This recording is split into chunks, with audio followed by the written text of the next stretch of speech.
જય મહારાજ. હું હાર્દિક ભટ્ટ, નડિયાદ શહેર કોંગ્રેસ પ્રમુખ.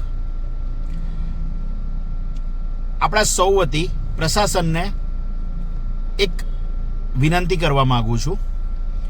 ગઈકાલે પ્રશાસન દ્વારા એક જાહેરનામું બહાર પાડવામાં આવ્યું છે કે 17 મહિના માટે વૈશાલીનું ગરનાળું બંધ રહેશે. હું આ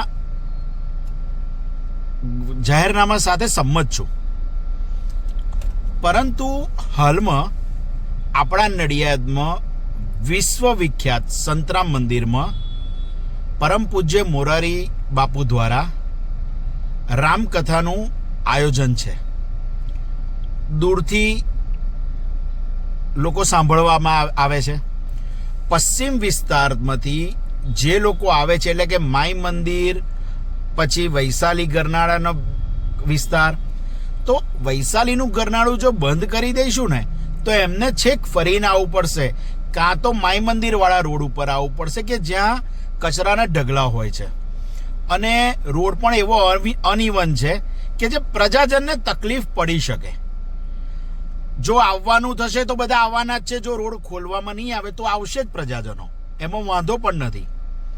પણ આપને એવી વિનંતી છે કે હાલ પેટલાદ રોડનું થી પીપલગ રોડનું પણ કામ ચાલુ છે, એટલે એ રોડ પણ બ્રિજ એક સાઈડથી બંધ કર્યો છે, વન વે કર્યો છે.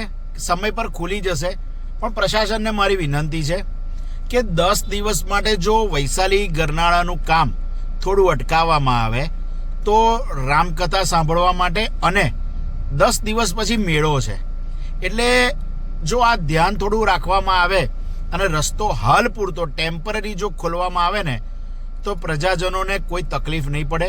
મારી વિનંતી છે. જય મહારાજ.